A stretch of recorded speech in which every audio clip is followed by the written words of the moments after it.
নমস্কার, বাংলা শিক্ষকের সবাইকে স্বাগত। আমি পবিত্র দাস। এর আগের দিন আমরা যে ক্লাসটা করেছি সেটা ছিল বীরাঙ্গনা কাব্যের উপর। বীরাঙ্গনা কাব্যের আমরা 4টে ক্লাস অলরেডি করে শেষ করেছি, সেটা আপাতত শেষ করা হয়েছে। আমরা নতুন একটা টপিক যেটা ঢুকবো সেটা নজরুল ইসলামের সঞ্চিতা কাব্যগ্রন্থের অন্তর্গত সিলেক্টেড কিছু কবিতা আছে আমাদের, সেগুলো নিয়ে আলোচনা শুরু করব। আমরা প্রথমে বেছে নিয়েছি আমার কৈফিয়ত কবিতাটি। শুরু করার আগে দুটো কথা অবশ্যই বলে নিতে চাই যে আমরা আমার কৈফিয়ত কবিতাটি যেহেতু একটু বড় মাপের কবিতা, মানে বড় বলতে সাইজে বড়োর কথা বলছি, অবশ্যই ভাবের দিক থেকেও বড়, তো সেই জন্য এই কবিতাটিকে আমাদের সুবিধার জন্য দুটো অংশে ভাগ করে নেব। দুটো ভিডিও আমরা তৈরি করব এটার উপর। তোমাদের জ্ঞাতব্য যদি কিছু থাকে, জানবার যদি কিছু থাকে, তাহলে এই ভিডিওটার নিচে কমেন্ট অবশ্যই করো, জানিও। তোমরা এটাও জানিও যে এটার উপর কোনো প্রকার আলাদা কবিতা ভিত্তিক কোনো প্রকার আলোচনার দরকার আছে কিনা। যাই হোক, শর্ট কোশ্চেন ভিত্তিক আলোচনা আজ আমরা শুরু করব। প্রথম প্রশ্ন, সঞ্চিতা কী জাতীয় কাব্য? এই প্রশ্নটার কোনো মানে হয় না বলে অনেকে মনে করতে পারে, কিন্তু আমার মনে হয়েছে এটার দরকার আছে। সঞ্চিতা একটা সংকলন কাব্য। বলে নেই, সংকলন কাব্য মানে হলো এটা কোনো একটা নির্দিষ্ট কাব্য নয়। এখানকার কবিতাগুলো এখানেই প্রথম ব্যবহৃত হয়েছে এমন কথা নয়। এখানকার কবিতাগুলো কবি তার অন্যান্য কাব্য, যেগুলো একটা কাব্য, সেই সমস্ত কাব্যগুলোতে ছিল। যেমন এই কবিতাটা কিন্তু আমার কৈফিয়ত কবিতাটা কিন্তু এই কাব্যে প্রথম ব্যবহৃত হয়নি, এটি অন্য কাব্যগ্রন্থের কবিতা।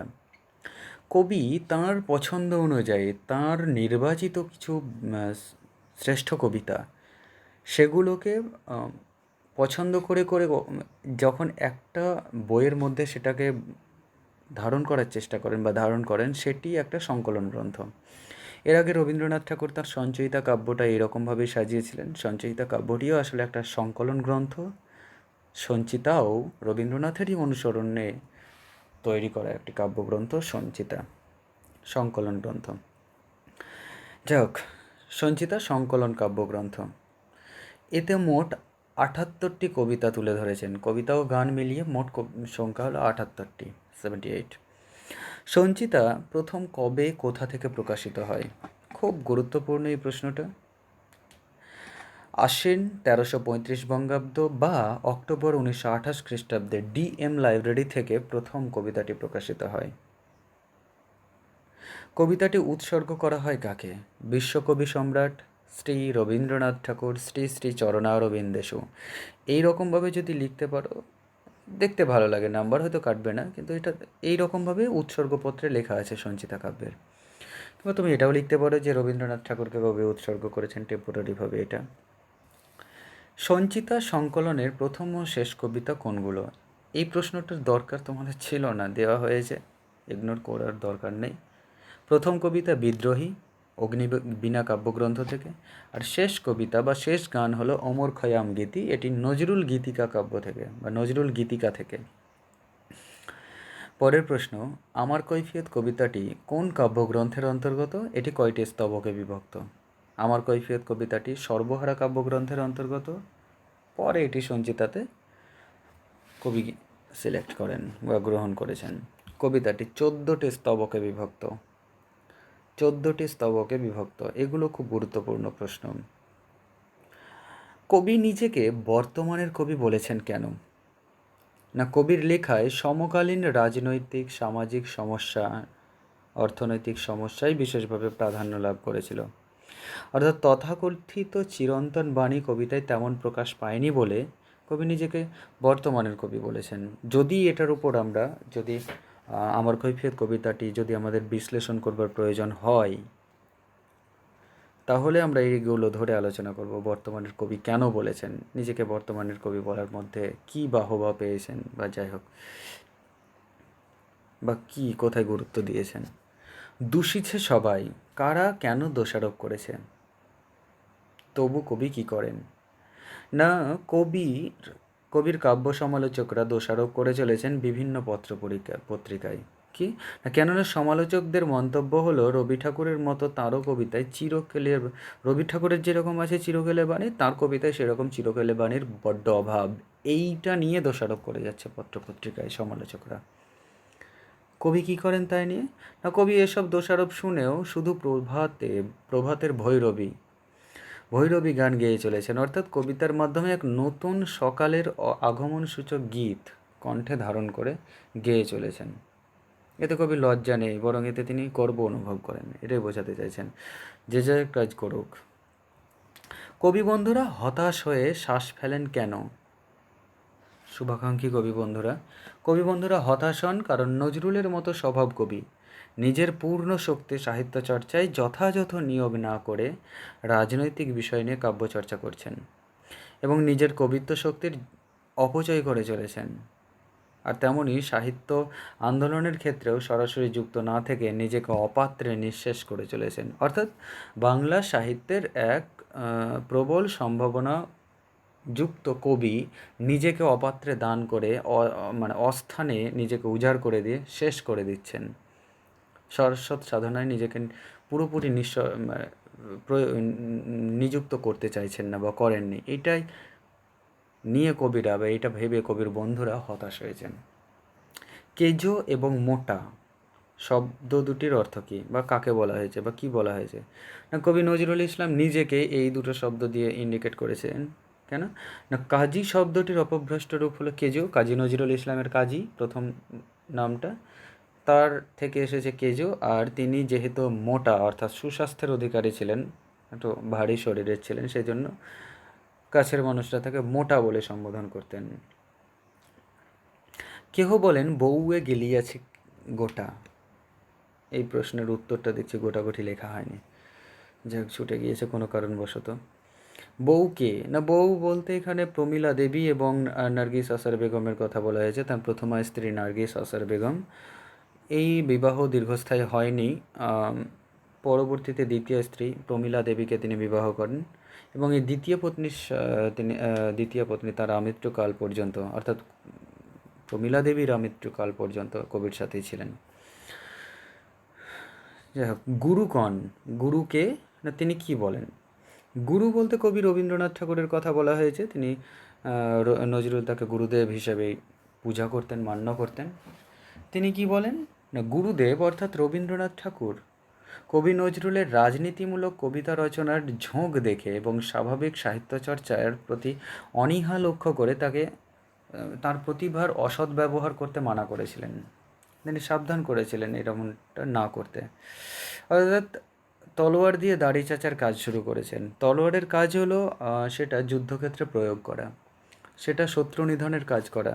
সেটার যথাযথ প্রয়োগ তখনই হয় যখন সেটা যুদ্ধক্ষেত্রে ব্যবহৃত হয়। সেটা দাড়ি চাঁচা আর জিনিস নয়। দাড়ি চাঁচার মতো ক্ষুদ্র তুচ্ছ বিষয়ের জন্য তলোয়ার নয়, এইটা কবি বোঝাতে চেয়েছিলেন যে নজরুলের কবি প্রতিভা এই রকম ঝুট ঝামেলার মধ্যে ব্যবহার করে তাকে নিঃশ্বাস করার মধ্যে বাহাদুরি নেই। এটা রবি ঠাকুরের মন্তব্য ছিল।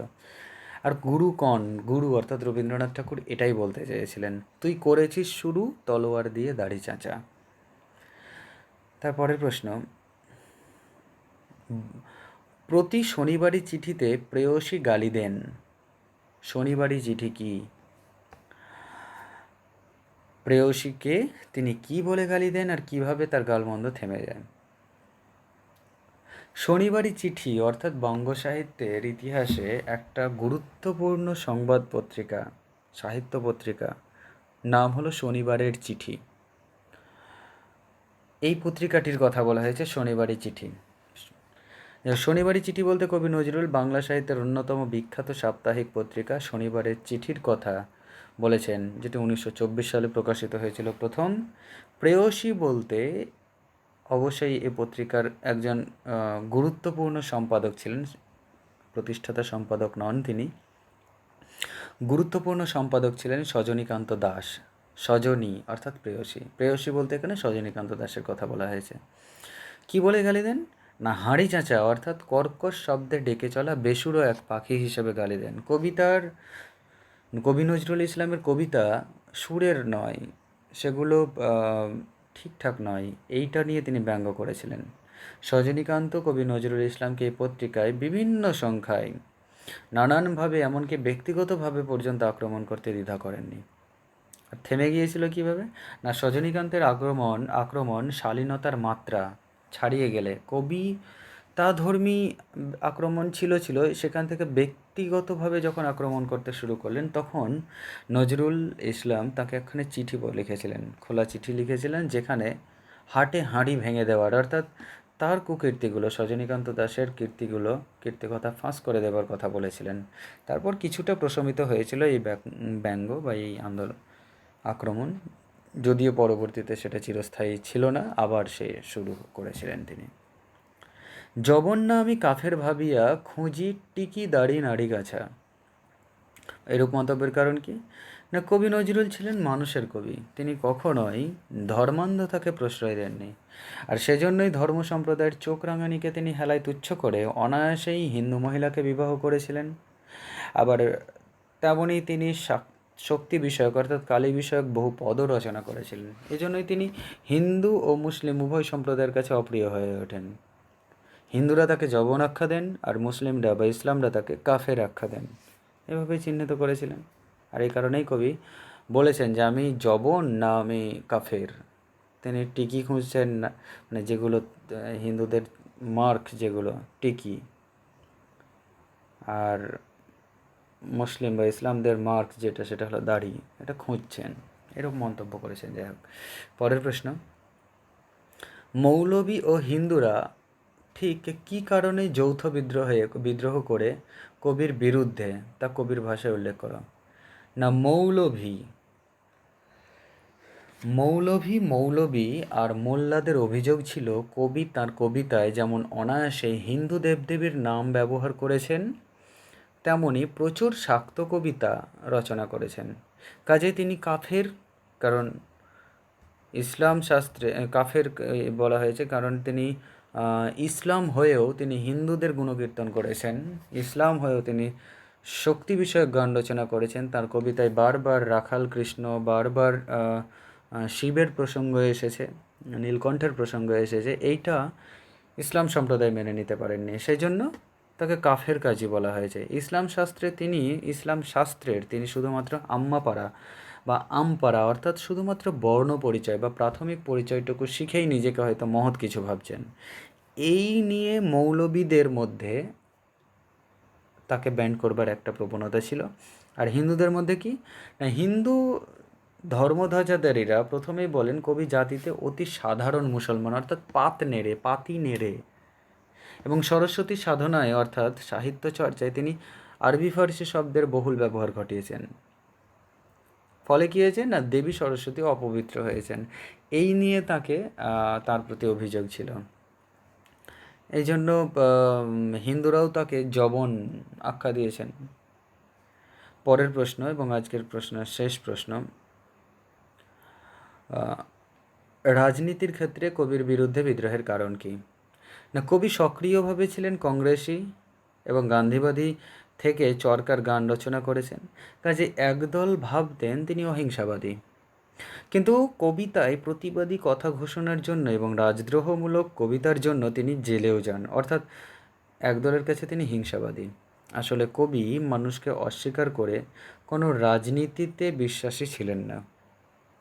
এজন্যই অল্প বিস্তর সব মতাবলম্বীদের সাথেই তার মতানৈক্য লেগেই ছিল।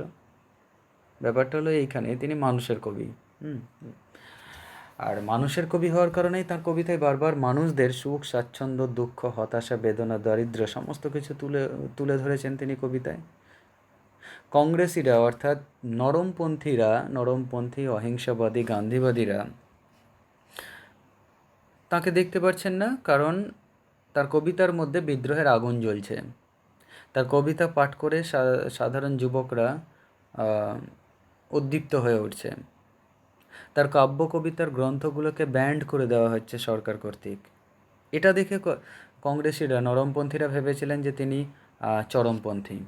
চরমপন্থায় বিশ্বাসী। আবার আজীবনকাল নজরুল গান্ধী টুপি পরেছেন, আজীবনকাল নজরুল খাদি ব্যবহার করেছেন, চরকার সুতো কেটেছেন, এই সমস্ত কাজ করেছেন। ফলে চরমপন্থীদের কাছেও তিনি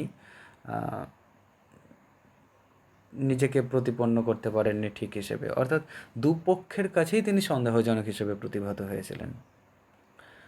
এটা ছিল তার রাজনীতির ক্ষেত্রে বাধা। সমাজের ক্ষেত্রে যেমন ধর্মীয় ক্ষেত্রে বাধা ছিল, তেমন রাজনীতির ক্ষেত্রে।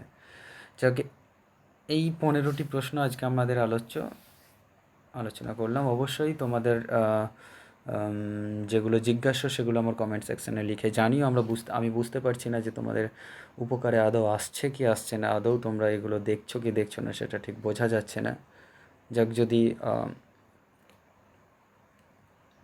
ভিডিওগুলো যদি দেখে থাকো, উপকারে আসে, তাহলে পরিশ্রম সফল হবে বলে মনে করি। আর প্রয়োজনীয় অংশটুকু কী দরকার তোমাদের সেটা আমার এখানে অবশ্যই লিখে জানিও। নমস্কার, ধন্যবাদ।